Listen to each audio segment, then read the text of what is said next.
अस्सलामुअलैकुम, मैं हूं फैज़ लशारी।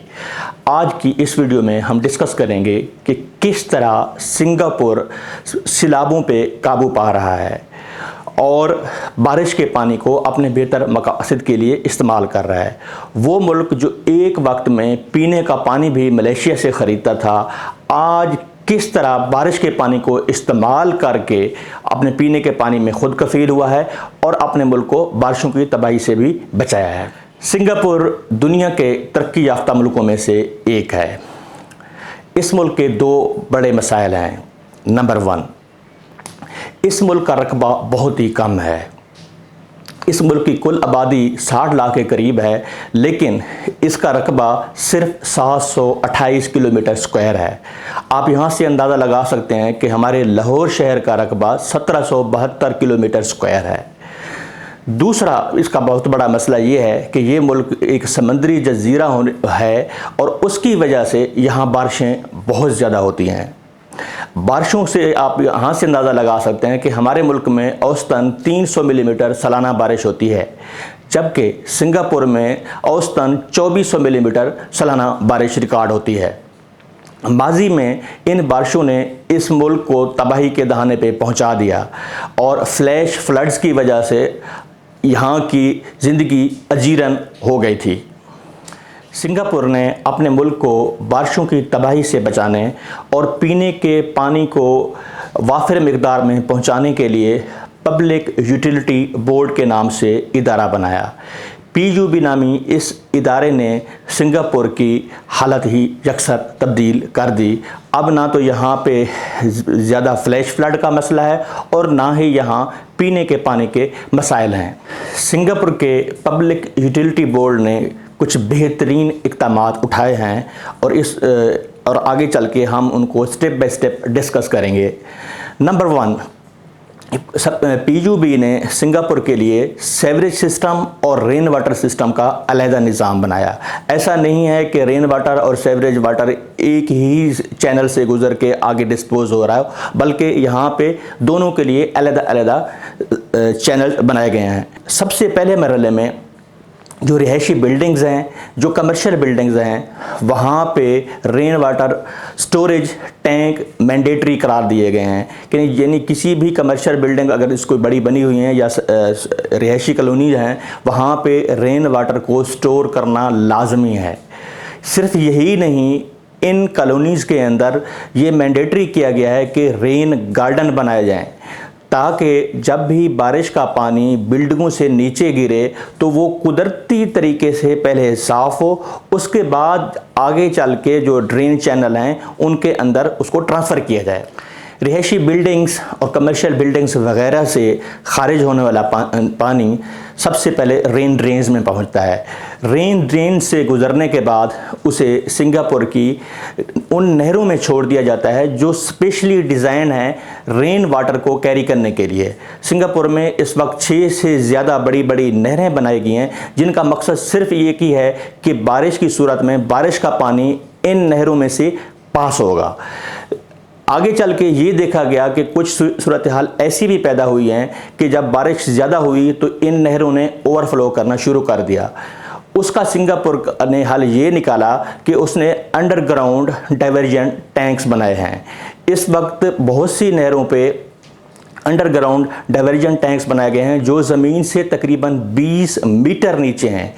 किसी भी ज़्यादा बारिश की सूरत में एक डिजिटल सिस्टम मौजूद है कि नहरों का पानी डायरेक्टली उस डाइवर्जन टैंक में जमा हो जाता है और जब बारिश कम होती है तो दोबारा वहाँ से पानी निकाल के नहरों में छोड़ दिया जाता है। इस तरीके से ये फ़ायदा हुआ है कि कोई भी नहर अब सिंगापुर में ओवरफ्लो नहीं करती और इर्द गिर्द की आबादी को बारिश से मुतासिर नहीं करती।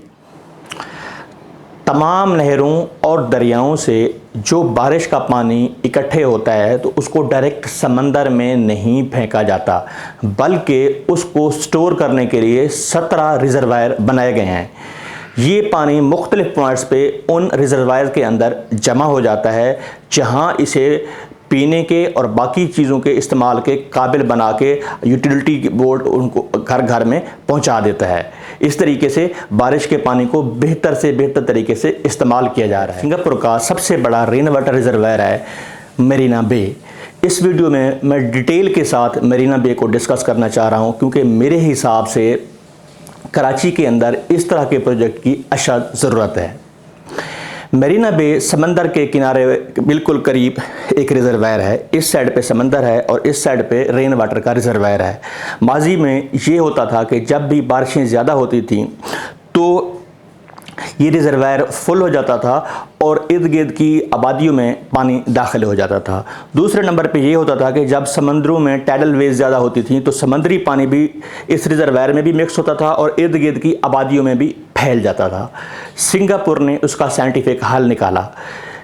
इन दोनों के दरमियान, यानी इस रेन वाटर रिजर्वायर और समंदर के दरमियान मरीना बैराज बना दिया गया।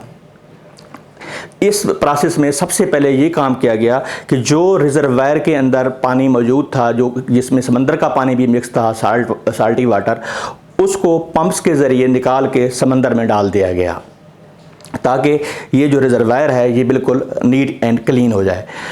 यहाँ पे मरीना बैराज बना दिया गया। इसके बहुत बड़े गेट बनाए गए। अब क्या होता है कि जब भी बारिशें ज़्यादा होती हैं तो इस रिजर्वायर का पानी उस बैराज के ज़रिए समंदर में डाल दिया जाता है। लेट्स सपोज अगर बारिशें बहुत ज़्यादा हो गई हैं और ये सारे बैराज भी खोल दिए गए हैं और फिर भी रिजर्वायर का लेवल बढ़ रहा है तो उसका भी हल निकाल लिया गया कि इस बैराज के करीब ही पंपिंग स्टेशन बना दिए गए। उस वक्त जो यहाँ पे पंप्स लगाए गए वो दुनिया में कैपेसिटी के लिहाज से सबसे बड़े पंप थे। तो अब क्या होता है, जब भी बारिश आती है और इस रिजर्वायर का लेवल फुल हो जाता है तो ऑटोमेटिकली मरीना बैराज के ज़रिए ये पानी समंदर में डाल दिया जाता है। अगर फिर भी ज़्यादा बारिश होती है तो पंप्स चला के ये पानी समंदर में शिफ्ट कर दिया जाता है।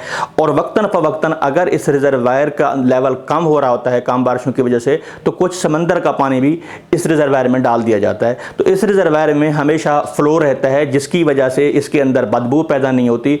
और जो भी टूरिस्ट सिंगापुर में जाते हैं वो इस रिजर्वायर के अंदर बोटिंग करने ज़रूर जाते हैं।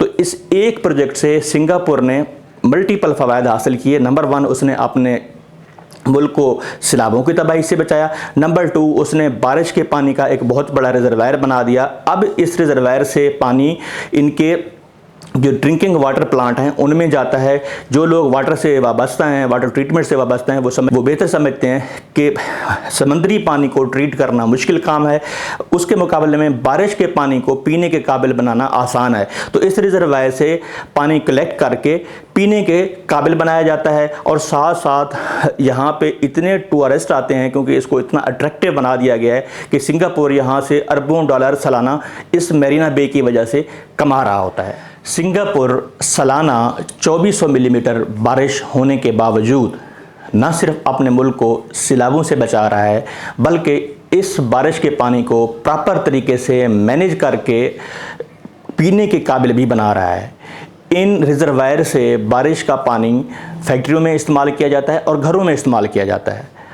आप अंदाज़ा लगाएं कि जुलाई 2022 में कराची में सिर्फ 60 मिलीमीटर बारिश हुई और उसके बाद जो सूरत हाल पैदा हुई वो सबके सामने है।